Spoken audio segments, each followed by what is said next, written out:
মানুষের নাবিশ্বাস উঠে গেছে দ্রব্যমূল্য, বিদ্যুৎ বিল, গ্যাস বিল, পানির বিল।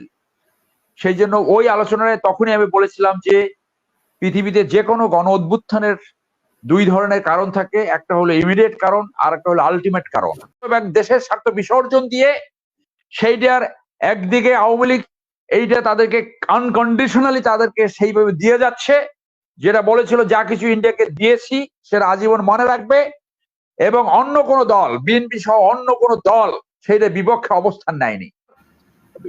আজকে ইউনেস্কো একটা স্টেটমেন্ট দিয়ে বলেছে কম পক্ষে 20 জন শিশু নিহত হয়েছে। এই দায় দায়িত্ব 32 জন। এখনই জনগণ এই দাবি উঠাবে, এই জন্য তারা বলবে আই ব্লেম শেখ হাসিনা। দেখবেন যে এইটাই স্লোগান হবে, আই ব্লেম শেখ হাসিনা। পতনের ঘন্টা শুরু হয়ে গেল, আমারও তাই মনে হচ্ছে। আমি এখন থেকে সপ্তাহ 2 আগে অন্য একটি চ্যানেল আইতে 3য় মাত্রায় সেই একই কথা বলেছিলাম, বিগিনিং অফ দ্য এন্ড। বাংলাদেশে আমাদের এই ক্ষুদ্র অভিজ্ঞতায় যা কিছু দেখেছি এবং ঐতিহাসিক যতগুলো পতনের ইতিহাস আমরা জানি, সবগুলো অলমোস্ট একইভাবে আনফোল্ড হয়। তো সেইখানে এইখানে যে পতনের যে ইভেন্টস গুলা, যে আন্দোলনের যে ইভেন্টস গুলো আনফোল্ড হয়েছে, সেগুলা যে কোনো সরকার পতনের আন্দোলনের সাথে মিলে যায়। যেমন এরশাদ পতনের আন্দোলন যেভাবে হয়েছিল, এখন এই মুহূর্তে বাংলাদেশে 95% মানুষ আন্দোলনের পক্ষে, মুক্তির পক্ষে, সরকার পতনের পক্ষে। আজকে একটু আগে মানব জমিনে দেখলাম শহীদ মিনারে আজকে এই শেখ হাসিনার পতনের ডাক দেওয়া হয়েছে। গত একদিন আগে আপনার আলোচনায় বলছিলাম যে যেভাবে আন্দোলনটা আনফোল্ড হচ্ছে, আপনার অতি শীঘ্র এক দফা দাবি চলে আসবে এবং সেটা সরকার পতনের আন্দোলন চলে আসবে। আজকে শহীদ মিনারে সেই এক দফার আন্দোলন অলরেডি ডাক চলে আসছে। এবং আপনি যদি দেখেন সমস্ত শ্রেণী পেশার মানুষ এখন নেমে গেছে, এবং বক্তব্যগুলো যদি আপনি খেয়াল করেন যে আমার বাচ্চা মরল কেন, আমার বাচ্চা মারা গেছে, আমি ঘরে থাকতে পারি না। ঐতিহাসিকভাবে প্রতিষ্ঠিত সত্য এটা, যখন 1% 2% মানুষ রাস্তায় নেমে যায়, তখন সেই আন্দোলন আর ঠেকিয়ে রাখা যায় না, সেই আন্দোলন সফল হয়। ঢাকা শহরে 1% মানুষ মানে হলো আপনার 20 লক্ষ মানুষ, 2% মানুষ হলো 40 লক্ষ মানুষ। এই মানুষকে আর থামায় রাখা যাবে না। মানুষের ভয় ভেঙে গেছে, তারা রক্ত দিয়েছে এবং রক্ত দিতে শিখেছে। সমস্ত শ্রেণী পেশার মানুষ রাস্তায় নেমে গেছে। আজকে দেখলাম যে মিরপুর ডিওসিসি ভিতরে মিছিল হচ্ছে। যারা দেশপ্রেমিক তারা সব এখন মাঠে, কালচারাল সাইডে যারা কলা কৌশলী তারা মাঠে নেমে গেছে। আপনার শ্রেণী পেশা যে ছেলেদের মা, guardian, teacher, doctor, retired arm forces personnels, উকিল, ব্যারিস্টার, সবাই এখন মাঠে, সবাই। তো যখন মানুষের সর্বাত্মক পার্টিসিপেশন থাকে, তখন সেই আন্দোলন বন্দুকের জোরে কেউ ঠেকিয়ে রাখতে পারে নাই। এখানেও পারবে বলে অন্তত ইতিহাস সেই সাক্ষ্য দেয় না। আজকে বাংলাদেশের মানুষ 2 দিন পরে বলবে, আপনার মনে আছে বুশ যখন ইরাক আক্রমণ করেছিল, তখন ইংল্যান্ডে, ইউকেতে একটা টেরোরিস্ট অ্যাটাক হয়েছিল, যেখানে 49 মারা গিয়েছিল, 49 পিপল মারা গেছে বিভিন্ন জায়গায়।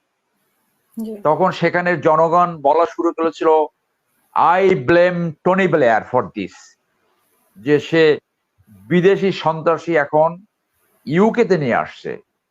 আজকে 2 দিন পরেই মানুষ এখনই বলা শুরু করেছে, অলরেডি বলেছে, এখনই বলা শুরু করবে যে এই 230 জন যে খুন হলো 2009 থেকে, যারা গুম হয়েছে, যারা এক্সট্রা জুডিশিয়াল কিলিং এর শিকার হয়েছে, লক্ষ লক্ষ মিথ্যা মামলা, যেভাবে নিপীড়ন এবং নিজেরা অন্যায় করে অন্যের উপরে চাপিয়ে দেওয়া, মিথ্যা মামলা করা, পুলিশের যে হয়রানি, যে গ্রেপ্তার বাণিজ্য, ঘুষ বাণিজ্য, প্রত্যেকটা সিস্টেমকে ভেঙে ফেলা, মানুষের নাবিশ্বাস উঠে গেছে দ্রব্যমূল্য, বিদ্যুৎ বিল, গ্যাস বিল, পানির বিল। সেই জন্য ওই আলোচনায় তখনই আমি বলেছিলাম যে পৃথিবীতে যে কোনো গণ অভ্যুত্থানের দুই ধরনের কারণ থাকে, একটা হলো ইমিডিয়েট কারণ, আর একটা হলো আলটিমেট কারণ। ইমিডিয়েট কারণটা শুরু হয়েছে কোটা বিরোধী আন্দোলন থেকে, যেটা এখন বৈষম্য বিরোধী আন্দোলনের ব্যানারে এখন চলছে। কিন্তু আলটিমেট কারণ হলো গণতন্ত্রহীনতা, অপশাসন, দুঃশাসন, এই যে একনায়কতন্ত্র কায়েম করা, একটা ফ্যাসিস্ট সরকার কায়েম করা, সেইটা হলো আলটিমেট কারণ। এই কথাগুলোই দেখবেন যে বিভিন্ন ইন্টারন্যাশনাল মিডিয়ায় যে সমস্ত অ্যানালিস্ট বাংলাদেশের বর্তমানে অনগোয়িং আন্দোলন নিয়ে কথা বলেছে, প্রত্যেকে এই কথা বলেছে। BBC, CNN, Al Jazeera, Australian TV, European TV, সব টিভি, এবং সর্বশেষ ফ্রান্সের বিখ্যাত পত্রিকা লামন্ট, তারা এডিটোরিয়াল রেখে বলেছে যে এটা সরকার পতনের আন্দোলন, এটা অপশাসন দুঃশাসনের বিরুদ্ধে আন্দোলন। যে ভাষায় সরকারের বিভিন্ন লোক কথা বলছে, যে তুচ্ছ তাচ্ছিল্য, গণতন্ত্রের নামে যে একনায়কতন্ত্র, যে ফ্যাসিজম সৃষ্টি হয়েছে, তারা ইয়াং জেনারেশন মানুষের যে অপ্রেশন, সেটা তারা রিয়েলাইজই করতে পারে নাই, কেউ পারে না। আপনার চসিস্কু 40 বছরে পারে নাই। তারা মনে করে যে সব ঠিক আছে। আপনার এই যে 2008-এর একটা নির্বাচন হলো, সেই নির্বাচনটা তো পাতানো ছিল।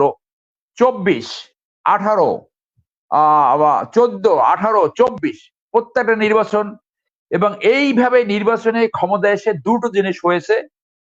একটা হলো ভারত এটা চেয়েছিল যাতে আওয়ামী লীগ ক্ষমতায় থাকার জন্য তাদের মুখাপেক্ষি হয় এবং তারা আমাদের দেশ লুট করতে পারে।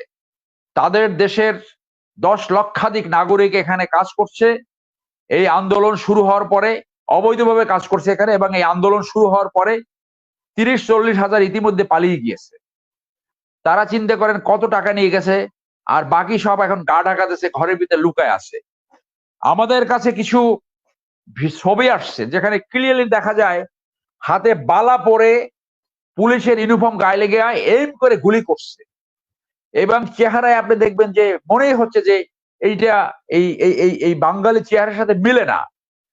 তো এইগুলো তারা করেছে। ইন্ডিয়ার প্রজেক্টই এটা ছিল আওয়ামী লীগকে জনগণ থেকে বিচ্ছিন্ন করে ক্ষমতায় থাকার জন্য তাদের উপরে ডিপেন্ডেন্ট করা, এবং অন্য দলগুলোকে এমন ভাবে কুক্ষিগত করেছে যারা যে আওয়ামী লীগ গত 17 বছর ধরে হিন্দুত্ববাদী সরকারের স্বার্থ রক্ষা করছে, জনগণের স্বার্থ এবং দেশের স্বার্থ বিসর্জন দিয়ে, সেইটার একদিকে আওয়ামী লীগ এইটা তাদেরকে আনকন্ডিশনালি তাদেরকে সেইভাবে দিয়ে যাচ্ছে, যেটা বলেছিল যা কিছু ইন্ডিয়াকে দিয়েছি সেটা আজীবন মনে রাখবে, এবং অন্য কোনো দল, বিএনপি সহ অন্য কোনো দল সেইটা বিপক্ষে অবস্থান নেয়নি। আজকে জনগণের স্বার্থ, দেশের স্বার্থ রক্ষার্থে কোনো একটি রাজনৈতিক দল এখানে নাই, যার জন্য ছাত্ররা সঠিকভাবে রাইটলি ন্যায্যতার পক্ষে তারা রুখে দাঁড়িয়েছে। এই অন্যায় অনাচার দেখতে দেখতে তাদের মন বিদ্রোহাত্মক হয়ে গেছে। আমাদের এই সূর্য সন্তান, এই ছেলেরা, তারা ইন্টারনেটের মাধ্যমে দেশ বিদেশের সমস্ত খবর জানে, এবং এইভাবে ক্ষমতায় রেখে একদিকে ইন্ডিয়া বাংলাদেশকে লুটপাট করেছে, অন্যদিকে ক্ষমতাসীনদের একটা ক্ষুদ্র অংশ এইটা এমন ভাবে ভোগবাদিতায় তারা লিপ্ত হয়েছে এবং লুটপাটে লিপ্ত হয়েছে, যেটা বাংলাদেশের প্রত্যেকটা মানুষকে ক্ষুব্ধ করেছে। ইভেন যারা আওয়ামী লীগের এই রাজনীতির সাথে জড়িত, তাদের ক্ষুদ্র অংশ এই লুটপাটের সাথে জড়িত। আপনি বলতে পারেন যে একটা জেলার উদাহরণ যদি নেন, সেখানে ওই সভাপতি সেক্রেটারি, বিভিন্ন যে অঙ্গ সংগঠন আছে তাদের সভাপতি সেক্রেটারি, ফরিদপুরের একজন বা ছাত্রলীগের একজন নেতা 2000 কোটি টাকা পাচার করেছে। সেইখানে মনে করেন এই কমিটিতে 100 যদি থাকে, অথবা একটা জেলা শহরের মেইন কমিটিতে যদি 100-150 থাকে, 5-10 জন এই লুটপাট করে, বাকিরা কিন্তু এগ্রিপ্ট হয়, বাকিরা কিন্তু বেনিফিট পায় না। অর্থাৎ আওয়ামী লীগের এইভাবে ক্ষমতায় থাকার কারণে আওয়ামী লীগ যারা ডাইরেক্ট করে তাদেরও 5-10% লুটপাট করেছে, মানি লন্ডারিং করেছে, ভোগবাদীতে লিপ্ত হয়েছে। আর অন্যদিকে বাকি সব মানুষ অপশাসন দুঃশাসনে নিপীড়িত হয়েছে, নির্যাতিত হয়েছে, টু দ্যাট এক্সটেন্ট যারা আমি আমার উদাহরণ দিয়ে বলতে পারি যে আমি আরবিতে চাকরি করার কারণে কতগুলো বেনিফিট অ্যাক্রুড হয়েছে আমার। মেজর আফসারি জানে আমরা এক ব্যাটালিয়নে চাকরি করেছি একসাথে, কোনো কথা নাই বর্তা নাই, আমাকে নন গ্রাটা করে দিল, নন গ্রাটা করে আমার চিকিৎসা বেনিফিট বন্ধ করে দিল। আমি প্রত্যেকটা চিফ অফ আর্মি স্টাফকে অ্যাপ্লিকেশন লিখেছি যে আমার এক্রুট রাইট আমাকে দেন। আমি একটা প্লট পাওয়ার কথা, সেইখানে টাকা জমা দিছি। আজিজ সোরা আজিজ নিজে পলিসি করে 3টা প্লট নিয়েছে ডিওএসএস, 3টে প্লট, সেনাপ্রধান হিসেবে একটা, ডিওএসএস মিরপুরে একটা, আবার যারা ডিওএসএস এ পেয়েছে তাই সে একটা ক্যাটাগরি করছে, তারা আবার যৌথ প্লট পাবে, আর ছেলের নামে একটা। তার 3টা 4টে প্লট দরকার, আর আমরা রাস্তায় ঘুরে পাবো। ওনার ছেলেকেও প্লট দিয়ে গেছে। শফিউদ্দিন যে গেল, এই শফিউদ্দিন সাহেবকে আমি চিঠি লিখেছি, প্রত্যেক চিফকে আমি চিঠি লিখেছি। সিম্পলি আমি 2010 সালে একটা রাজনৈতিক দলের মেম্বারশিপ নিয়েছি, সেই জন্য আমার মতো মানুষকে ভিক্টিমাইজ করছে। এইরকম শত শত মানুষকে তারা ভিক্টিমাইজ করেছে। শফিউদ্দিনের করাপশন এখন বের হওয়া শুরু হয়েছে, আমাদের কাছে তথ্য আসা শুরু করছে। সে নাকি ঘুষ লেনদেন করতো আমেরিকাতে, তার অংশ আমেরিকাতে তার ক্লাসমেট এবং তার নাকি ভগ্নিভূত। এইগুলো তদন্ত হওয়া উচিত। এইভাবে প্রত্যেক পেশা শ্রেণীর মানুষকে তারা এমন ভাবে আঘাত করেছে, এবং একটা লুটেরা শ্রেণী ম্যান্ডেট বিহীন ভাবে ক্ষমতায় থাকার জন্য একটা লুটেরা শ্রেণী সৃষ্টি হয়েছে প্রত্যেক জায়গায়। আপনি আর্মি বলেন, বিডিআর বলেন, প্রশাসন বলেন, বিজিবি বলেন, কাস্টমস বলেন, ভ্যাট বলেন, বা আপনার আমাদের এই যে জুডিশিয়ারি বলেন, প্রত্যেক জায়গায় এরকম একটা লুটেরা তন্ত্র সৃষ্টি হয়েছে, যেটা আলটিমেটলি সমস্ত মানুষকে বিষিয়ে তুলেছে।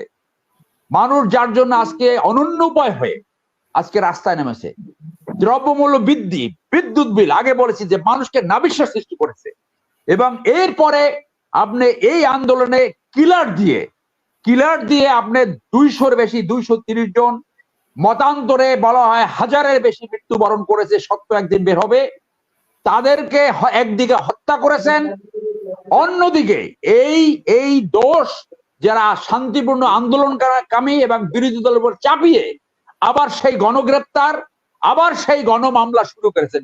ওই একই ডিল, ওই একই প্রসিডিওর 2009 থেকে যেভাবে বিরোধী দলকে দমন করার চেষ্টা করছে, 2024-এ এসে এই বৈধ আন্দোলনের ক্ষেত্রে একইভাবে গণগ্রেপ্তার, গণমামলা এবং বিরোধীদের উপর চাপিয়ে দিচ্ছে।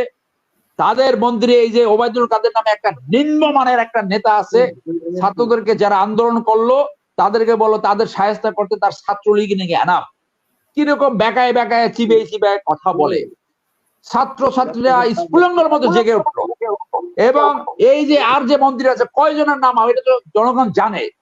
এইভাবে করে এখন আপনি বলছেন কোনো একটা ছাত্রকে গ্রেপ্তার করা হবে না, কোনো একটা ছাত্রকে, অথচ শত শত হাজার হাজার ছাত্রদেরকে গ্রেপ্তার করা হয়েছে, শিশুদেরকে গ্রেপ্তার হয়েছে। এই মৃত্যুর ভিতরে আপনার আজকে ইউনেস্কো একটা স্টেটমেন্ট দিয়ে বলেছে কম পক্ষে 20 জন শিশু নিহত হয়েছে। এই দায়িত্ব 32 জন। এখনই জনগণ এই দাবি উঠাবে, এই জন্য তারা বলবে আই ব্লেম শেখ হাসিনা।